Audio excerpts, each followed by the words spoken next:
风起，渺小的却直面风雨，独行使命，留下坚定背影。乘风吧，唱演一线之歌的黎明，前行吧，危险之旅等待我们开辟，去战吧，携着光明来用乔治搏击，守护吧，理想炙热如炬，倔强的光照亮了梦开启的方向，不再彷徨，那是你我此生的信仰，迷雾消散，找寻心底呼唤的答案，每一刻义无反顾起航。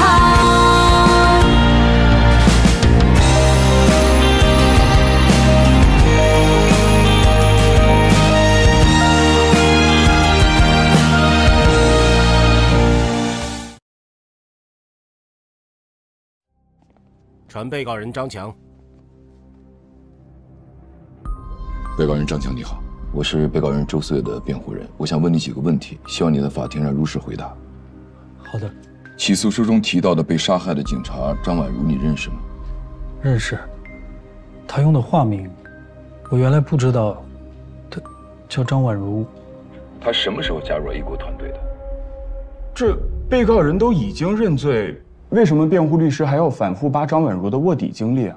这个法庭调查呀，是控辩双方的第一轮交锋。刚才这个辩方的提问呢，是带有明显的目的性。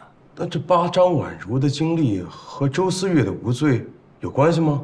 你看这样的提问呢，是会提前设置好圈套，这在后面的这个质证和辩论环节呀，会提前让这个审判人员朝着有利于自己的方向进行思考，提前做好准备。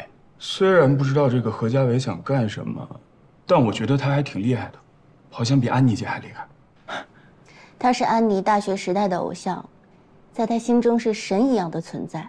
不过为了人民的利益，为了打击罪犯，安妮会全力以赴的。下面请公诉人举证。就被告人周思月组织跨国犯罪集团实施电信诈骗举证。首先出示有关这起跨国犯罪集团的电子数据，该存储卡中的数据证实被告人周思月在花都、A 国、F 国等地跨国网络犯罪组织的组织架构、管理模式、犯罪套路、人员信息以及反侦查手段等。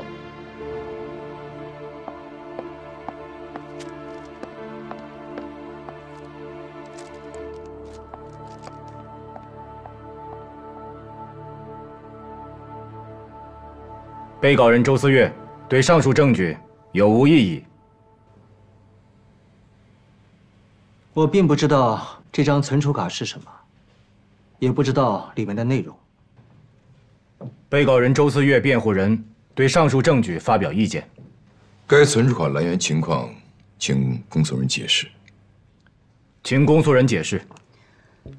该存储卡是本案的办案刑警张婉如远赴 A 国，牺牲自己的生命取得的犯罪证据。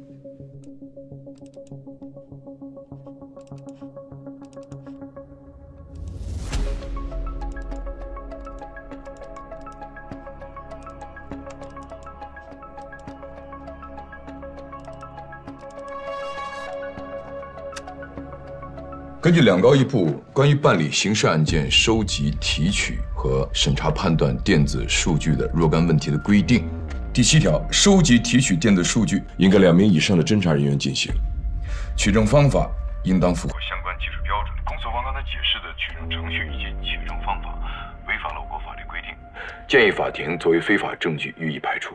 张婉如用生命取得的证据，这怎么就不合法了呢？哎呀，这辩方运用的是独树之果的理论啊，做无罪辩护，就是说这个所有取得的证据呢，就像结在这个一棵树上，这棵树受到了污染，那就意味着我们所有提供的证据，也就是这棵树上结出的果实，都受到了污染。那庭审将不予采纳，那就意味着取证的程序不合法，法院将不予采纳。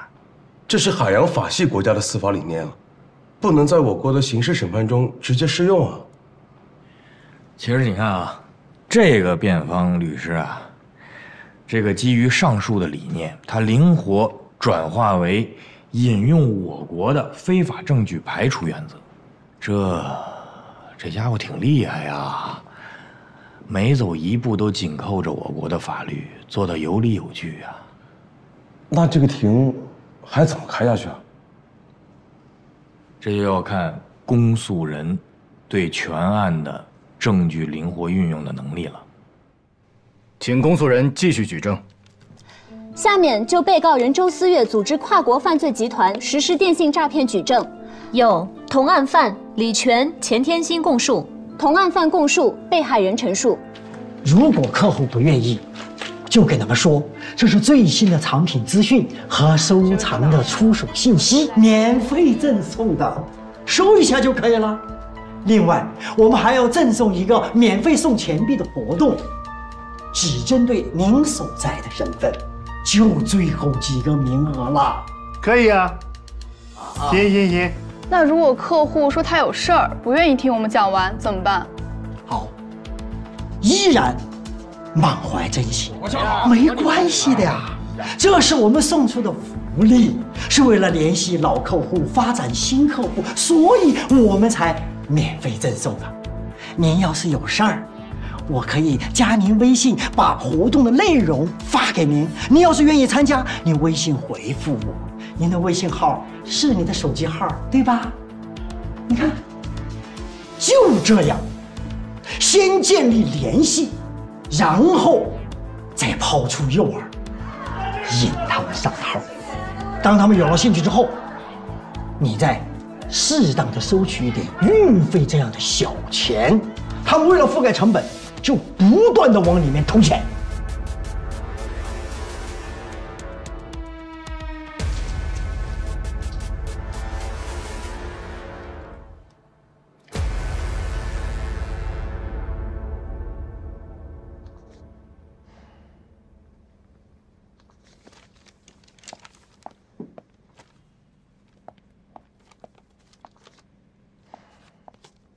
被告人周思月对上述证据有无异议？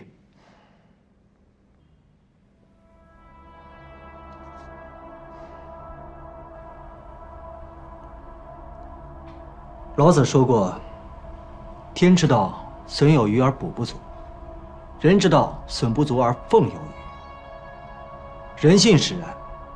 最早那批互联网成功人士，他们只是抓住了先机，未必都比我聪明。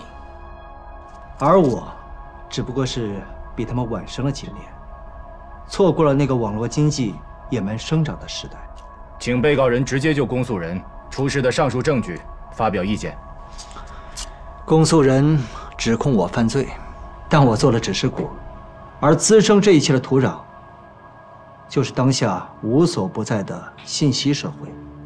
西方社会学家斯托夫和莫顿曾分别阐述过相对剥夺论。就是说，当我们发现自己处于劣势，或者觉得自己不如别人的时候，就会产生一种受剥夺感，继而会产生不满、愤怒，甚至是怨恨。在这个信息社会飞速发展的时代，社交网络中一轮又一轮的攀比，兜售着焦虑，而身处其中的我们，无处可逃。网络放大了人们的受剥夺感，也放大了焦虑。然而，同样是网络创造了虚拟世界，却给了大多数人一席喘息之地，让人们暂时忘掉了压力。只有在虚拟世界中，才能消除相对剥夺感，才能实现人人平等这个愿景。在虚拟世界中，无论你贫富贵贱，我们玩的是同一款游戏，打赏的是一样的主播。网络让人们摆脱了束缚，做自己的主人。这就是我致力在做的事情，让人们为自己在自由世界无法获取的自由平等买单。你们说我是骗子，但我更愿意称自己为魔术师。请被告人周思岳辩护人发表质证意见。公诉人所提交的证据都是关于723网络诈骗的，但不能证明我当事人周思岳就是这起特大跨国网络诈骗案的首犯。请公诉人答辩。同案犯李全的供述证实，周思岳系该犯罪集团首犯。接下来会详细出示周思岳系该犯罪集团首要分子的证据。下面请法庭同意让同案犯李全上庭。传李全上庭。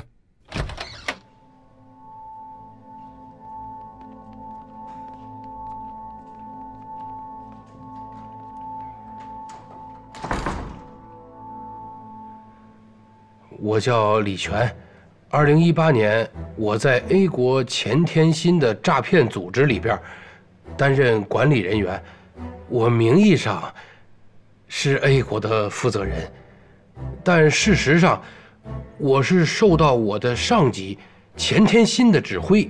我们花都的网点出事之后呢，上级怀疑有内鬼，让我们设局。我们确定张婉如就是警察的卧底，我们立刻把这个消息上报了我的上级。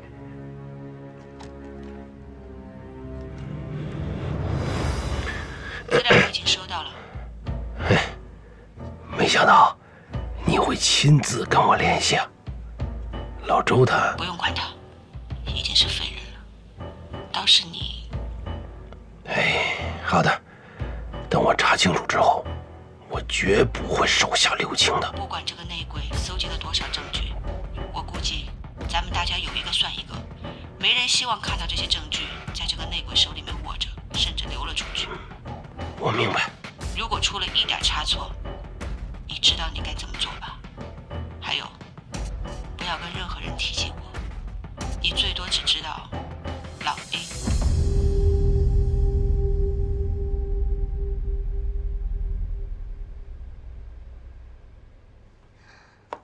为保证本案证据的真实与充分，请法庭同意播放外国同案犯保罗的讯问笔录视频。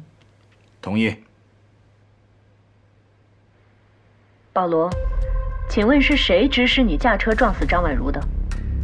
镇静的检察官，我想坦诚我的罪行。那时候我身陷毒瘾，非常需要钱。这时候，一个老人在萨尔瓦港的凯瑞雷斯大街与我见面，向我提供了一张照片，让我杀害这个女孩。保罗，你能指认那个雇佣你的人吗？是他吗？不是他。是他吗？不是。是他吗？不是。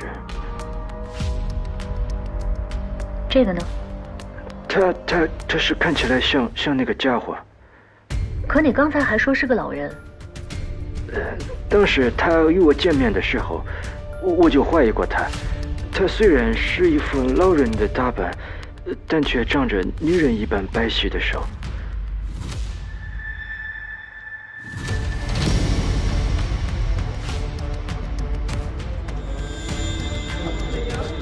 待李全退庭。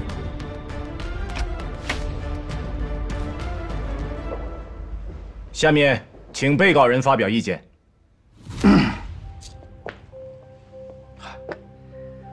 今天在场的和不在场的大部分人，都认为我罪行昭然、恶贯满盈，这一点我无话可说。但是我还是想请你们记住一点，希望你们不要忘记，如今的网络犯罪和以往的任何一种犯罪都不一样。我并没有拿着刀架在你们的脖子上，胁迫你们把你们的财富交给我，这一切都是你们自愿的。如果不是你们利欲熏心，你们就不会踩中虚假利益的陷阱；如果不是你们个人把持不住，你们就不会点击色情直播；如果你们不追求虚妄的刺激，就不会参与网络赌博。这一切的一切，都是你们自己的选择。我建立的所谓的帝国，不是我，而是你们，是你们帮我建立的。当然，你们可以把我送进监狱，判我死刑，让我去接受你们认为我该接受的惩罚。但是我想在这里告诉你们，你们所有人都没有资格站在道德的制高点来审判我，因为这一切是你们自己造成的。下面请被告人辩护人发表质证意见。就张婉如的牺牲，本辩护人深表遗憾。但在本案中，张婉如诸多不规范的办案行为，导致全案证据、全案程序违法，应当作为非法证据予以排除。现有材料指控周思岳犯罪，事实不清，证据不足，请求法庭依法判决无罪。请辩护人就自己的观点详细表述。本案的关键证据就是公诉人出示的据称张婉如提供的存储卡中的电子数据，就存在以下问题。经过庭审，该存储卡中电子数据来源不明，且制作、取得的时间、地点、方式均有疑问，且无法排除合理怀疑，导致其内容真伪无法核实。根据2高3部死刑案件审查判断证据的规定，应该作为非法证据予以排除。其次，本案中张婉如实施了制造被告人实施电信诈骗犯罪，法庭调查已经查明，张婉如伪造身份，以偷渡及谎言获得被告人团队信任，在加入我当事人团队后，获取了高管职务。辩护人怎么指控起张婉如了？因为辩护人啊，在为本案的被告，也就是周思岳，进行警察圈套为理由的辩护。什么是警察圈套啊？警察圈套啊，就是海洋系国家的在刑法上的一种合理的辩护理由，就是被告人可以以他的犯罪行为是在警察的诱惑之下产生的为理由而进行无罪辩护。可是海洋法系为什么要认同这种无罪辩护方法呢？其实这个警察圈套呢，是在一些国家呀，是为了防止这个司法人员制造冤假错案。你说一个国家啊，应当培养公民对于法律的尊重，但是如果警察设下圈套，那什么意思啊？那就是鼓励犯罪啊，所以会导致公众对于法律和司法制度产生这个负面的认知啊。最后，公诉人发表公诉意见，对我当事人周思岳提出死刑的量刑建议，违背了《中华人民共和国刑事诉讼法》第15条的规定，违反了认罪认罚从宽制度。我当事人自始至终认罪认罚，但是公诉人量刑建议中没有得到从宽处罚的体现。这辩护人怎么一会儿说周思岳无罪，一会儿又说他认罪认罚呀？这种辩护现象啊，有个名字，叫骑墙式辩护。这是我国在2018年刑诉法对认罪认罚从宽制度之后啊，新出来的一种这个辩护现象，就是指呢，被告人在认罪认罚的情况之下呀，辩护律师仍然可以为其做无罪辩护，而且还可以引用认罪认罚从宽制度为这个被告人啊争取保底利益。这都无罪辩护了，还怎么证明被告人认罪认罚呀？因为辩护律师啊拥有独立的辩护权，法律呢并没有禁止被告人在认罪后律师的无罪辩护权。还有啊，这公正在司法制度当中永远排在第一位，所以这个骑墙式辩护啊，具有防范冤假错案的优势，当然允许它存在了。下面请公诉人答辩。首先，就被告人周思岳辩护人提出的关于本案电子数据取证程序文法问题，答辩如下：关于办理刑事案件收集、提取和审查判断电子数据若干问题的规定，第8条、第9条对搜集电子数据予以明确规定。本案确实没有依照上述规定搜集电子证据。肃静。但是辩护人的观点属于以偏概全。被告人周思岳的辩护人对关于办理刑事案件收集、提取和审查判断电子数据若干问题的规定这部司法解释的全文精神并没有完全展示给法庭，而是断章取义，曲解司法解释精神，误导法庭审判思路。今天我们来到这里的目的就只有一个，那便是查明事实真相，查清楚被告人是否犯了罪，犯了什么罪，应当受到什么样的惩罚。所以，请我们将目光转向今天庭审的主题。本案中，证据搜集人张婉如烈士孤身一人在犯罪集团内部取证，随时面临生命危险，是客观原因导致不宜依据上述规定取证。依照辩护人引用的《关于办理刑事案件收集、提取和审查判断电子数据若干问题》第10条规定，辩护人并没有在法庭上阐明，现由公诉人予以表述。由于客观原因无法或不宜依据第8条、第9条收集提取电子数据的，可以采用拍照、打印、录像等方式固定相关证据，并在笔录中说明原因。因此，张婉如烈士的取证程序符合法律程序规定，取证方式合法。张婉如烈士的取证内容获得大量同案犯供述以及被害人陈述印证，在相关的花都、A 国、F 国同案犯判决书中均已采信该电子数据为证据，因此并不存在非法证据排除问题。公诉人在法庭上出示的电子数据以及本案当中的其他相关证据相互印证，已经形成证据链。对张婉如烈士用生命取得的电子数据，请法庭予以采信。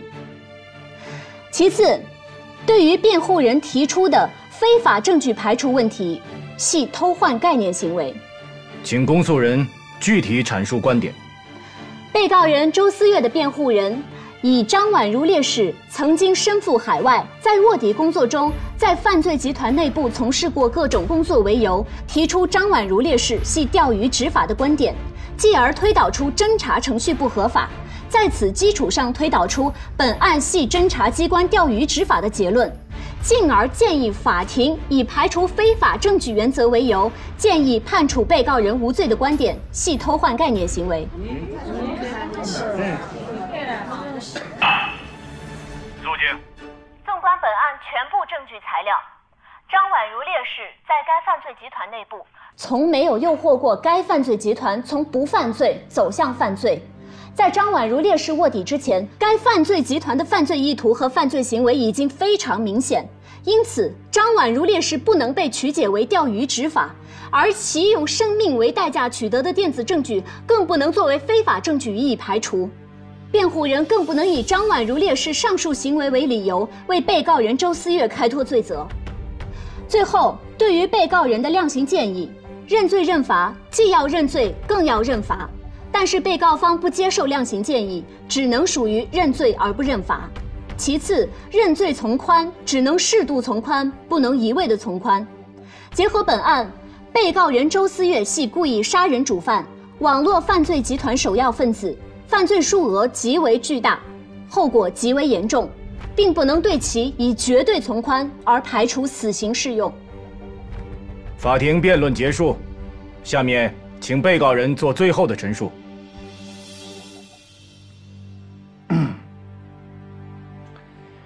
公诉人自认为在帮助那些被骗的人，帮他们讨回公道，伸张正义。但他们真的需要吗？高高在上的法官、公诉人，你们了解那些人吗？没错，我是骗了他们的钱，但我也给了他们希望，点燃了他们的野心。正是我帮助他们迈出了通向不同人生的第一步。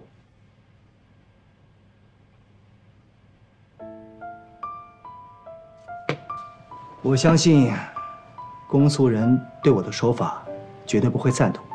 没办法，我们的价值观不同。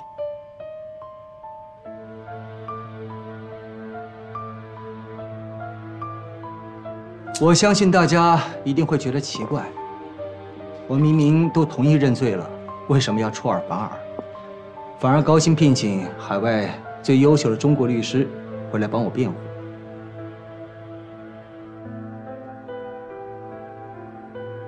因为我想让这场庭审足够精彩，足够典范。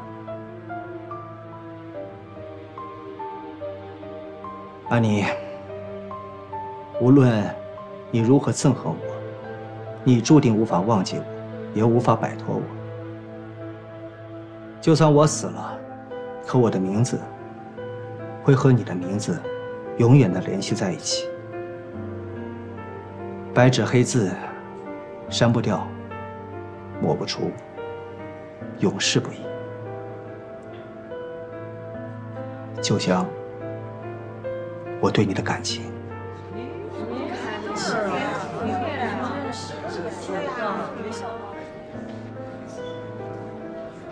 肃静。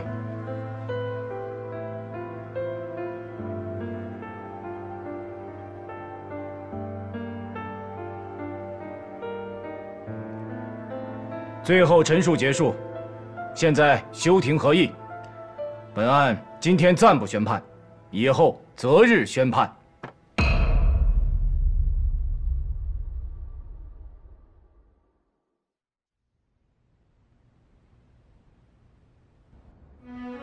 经法庭审理，合议庭评议，判决如下：一、被告人周思月犯故意杀人罪，判处死刑；犯诈骗罪，判处无期徒刑，并处没收全部财产；犯开设赌场罪，判处有期徒刑10年，并处罚金人民币1亿元。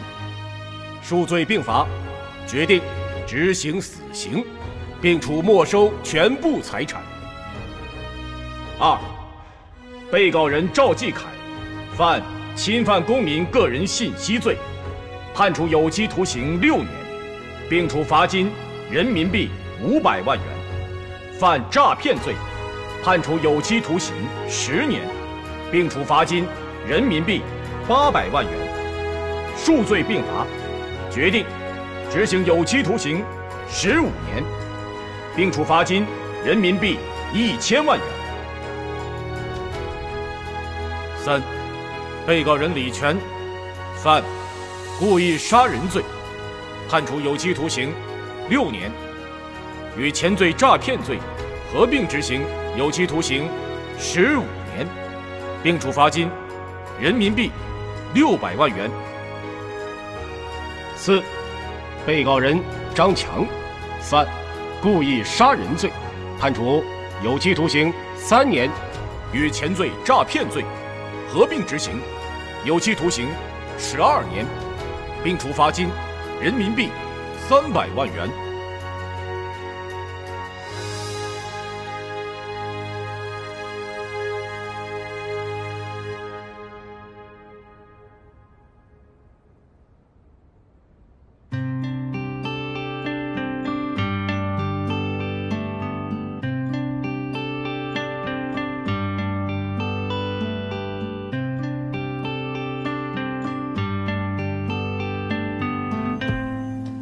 刘董啊，这家里的事情都处理了怎么样？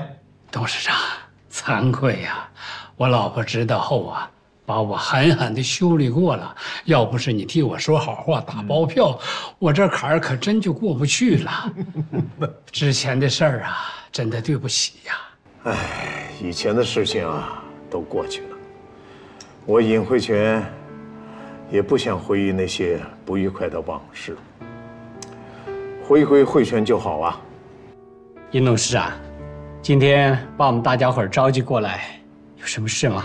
哦，我把诸位召集过来，是想向你们宣布2个喜事。第一个喜事，就是我们在市检察机关要求我们积极整改后，经过法院审理判决，属于肖某恩犯罪集团不法来源投资入股的资金，已经被追缴上交国库，那就是说明我们慧泉的资本是干干净净的。现在我们在社会的负面影响正在逐日消退，企业的声誉和信用评级大幅上升。现在很多的企业都表示了要与我们合作的意向。那么第2个喜事呢，就是我们慧泉找到了今后企业发展的方向。慧泉今后要在市场经济和客户需求上多下功夫。那么今天我宣布，公司新任的产品体验官陈永刚，他将负责这项工作。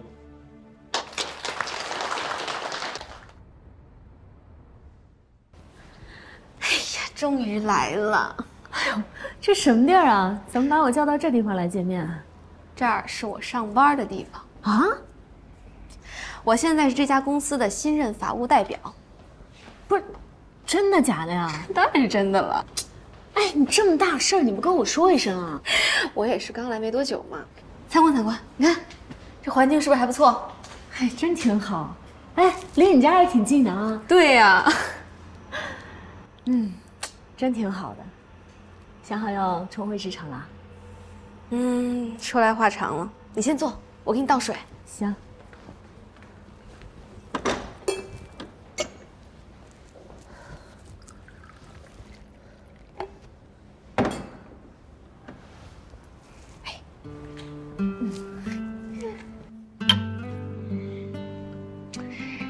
你们这小家还真是越来越好了。永刚当上了汇泉的产品体验官，你也当上了这家公司的法务，真替你们高兴。但是作为一个全职妈妈来说，重返职场确实不是一件很容易的事情，辛苦你了。没有，其实经过这么多事儿，我感觉永刚真的是成长了不少。当然你也帮了很多忙啊。他现在被升了职，但没想到照顾家里的时间还更多了，所以他就鼓励我说：“你想干就去干吧。”我就踏出这一步了。咱们都是学了4年的法律，你们这么多年都一直在做着该做的事情，我觉得我也是时候应该要做一些我能做的，做回我自己。你会做得很好。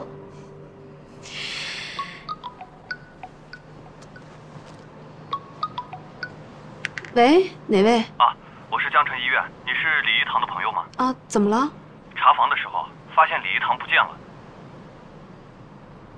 怎么了？医院打电话说糖糖不见了。啊？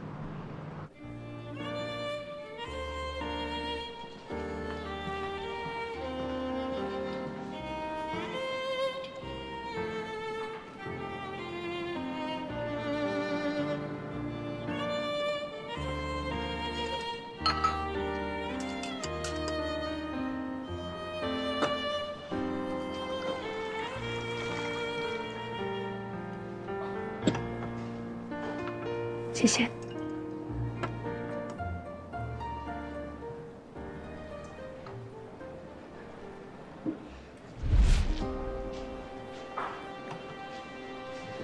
你好，给我来一杯跟这位女士一样的酒。好的。我这杯酒是按照自己的标准配的，不知道你喝不喝得惯？喝酒，喝的是心情。人的一生很长，一杯酒喝得惯不惯，并不重要。最重要的，就是今天晚上陪我喝这杯酒的人是谁。你好，我叫赵继肯。李一堂。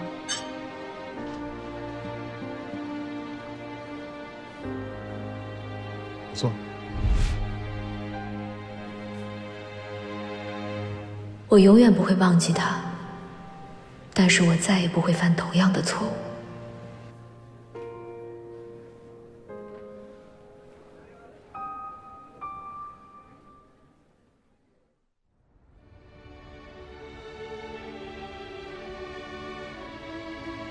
你说这王主任和安妮姐都入选了全国检察机关网络犯罪检查专家人才库，而且还是咱们江城首批网络犯罪检查专家人才，咱俩得努努劲儿啊，不然以后可跟不上喽。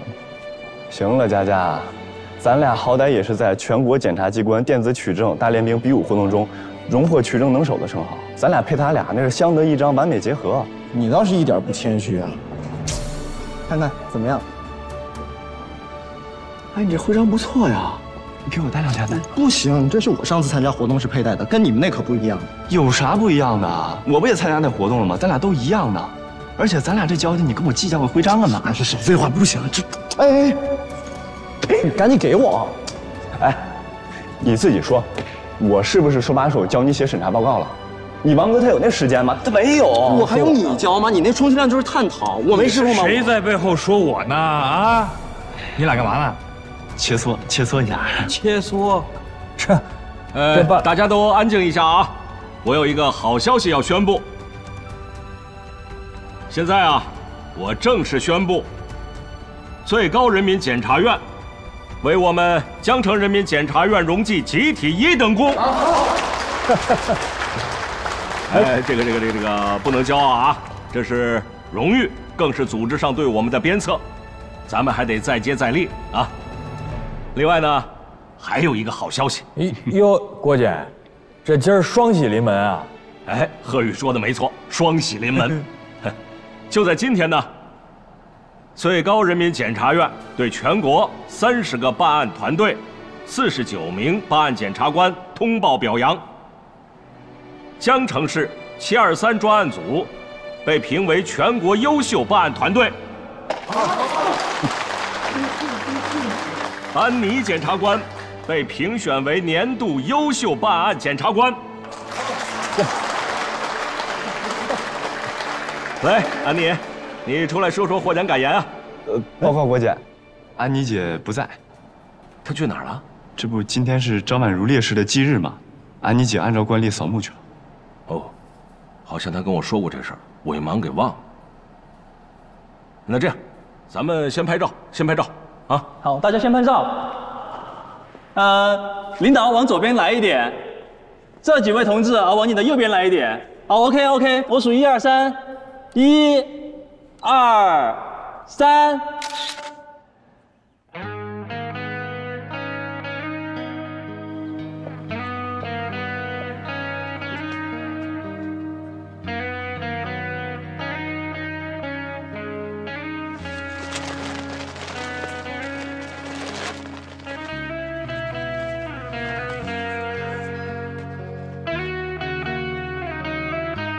婉如师姐，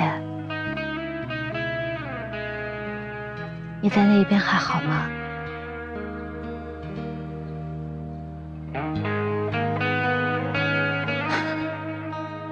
我终于可以笑着来见你了。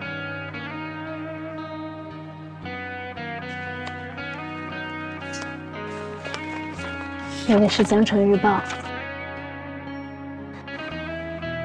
肖慕恩、钱天星2名主犯已经被判处死刑。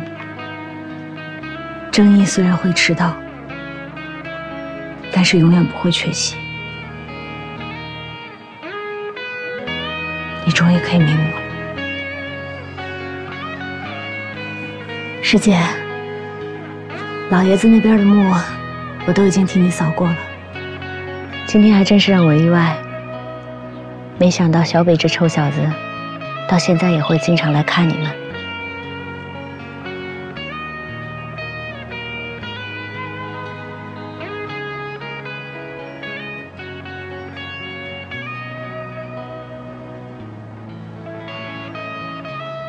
师姐，我们江城现在变得可漂亮了，你要是能看到就好了。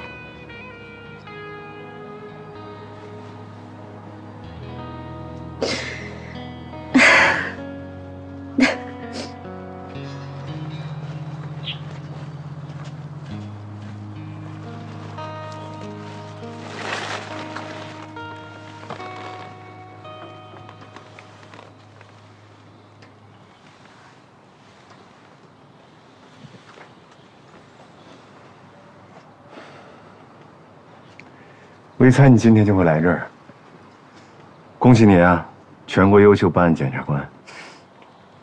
婉如师姐，你快看他呀，还是这么拼。如果不是因为婉如师姐的精神一直激励着我，中间我都不知道自己要放弃多少回。也谢谢你，和陆源警官。这些都是我应该做的，也是我愿意做的。走吧。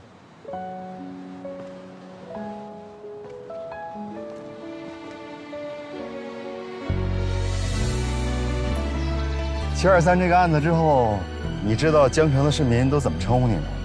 怎么称呼我呀？是不是起了个奇怪的外号？起了一个平凡又不平凡的称号——公诉精英。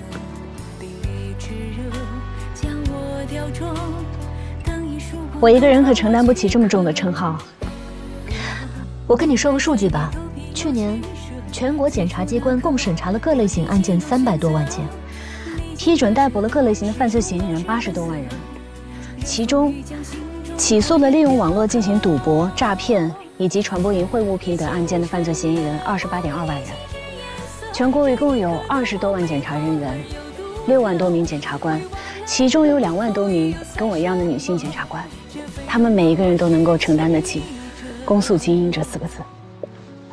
全国才有2万多名女性检察官啊！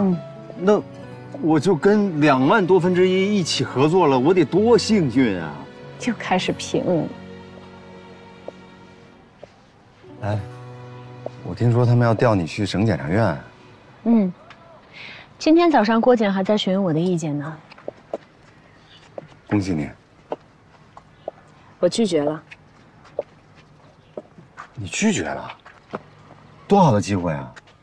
到了省检办的都是大案要案，不是能更好的施展你的拳脚吗？大案要案是能施展拳脚，但是小案也同样重要。再说我从小生长在江城，我对这里有特殊的感情，我更愿意在这做一个普普通通的国家公诉人。你是只对这个地方有特殊的情感，还是也对这儿的人？哎，等一下啊！喂，你说，什么人啊？你没跟审判长说吗？公诉人在进行审查案件的时候，会对公安机关的侦查活动进行必要的监督。我不知道你现在说的是哪一个案件，我手上一共有11个案件。啊，6个案件呢，现在可能已经被起诉了，但是还没有被判。还有3个案件可能需要补充侦查，还有一个……啊，行，我知道了。行，那你等我啊，我现在回去啊。